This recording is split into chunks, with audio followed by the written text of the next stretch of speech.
Hello mga guys, sa sobrang init, inom ako ng tubig.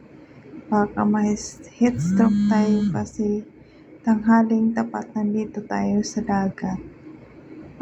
Ewan ko sa amo ko, naisipan na alas 12 ng tanghali, nandito kami sa dagat. Napakainit, grabe. Natatakot ako kasi baka ma-stroke tayo. Sobrang init.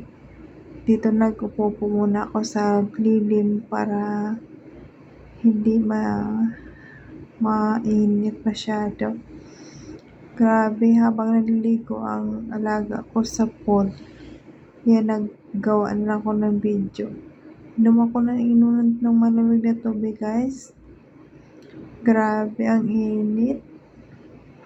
Sumbasa ako ng pawis. Wala akong magawa. Ayan, nag-video lang ako habang sila ay naliligo sa dagat. Ayan ang swimming pool. Ang ganda dyan, guys. Maganda mag-relax. Ang ganda ng view. Ang linis pati. Ayan. Nag-video na lang ako kasi wala naman ako kasama. Ako lang nag-iisa. Ayan. At tinitingnan ako ng alaga ko. Kung ano ang ginagawa ko. Ayan. Kala niya videohan ko siya kasi babawal. Ayan. Nagpalayong ako sa kanya para hindi ko siya makukuhaan ng video. Ang hirap kasi. Ayan. Video na ako ng video kahit bumalik na ako sa puan ko kasi ang sobrang init. Inom naman ako ng tubig. Grabe.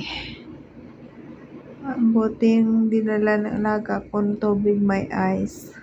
Ayan. Sarap din sa pakiramdam. Grabe ang init. Sobra. Baka matreha alas 12 ng tanghali. Ayan. Kuha lang ko ng video. Ayan. Habang nag-aantay sa kanila. Sana magkahon ng alaga ko. Uuwi na kami. Kasi sobrang init talaga. Grabe. Buti na lang may lilim dyan. Ayan. Kami lang naman 3. Akala ko kasama siya. Akala ko kasama sa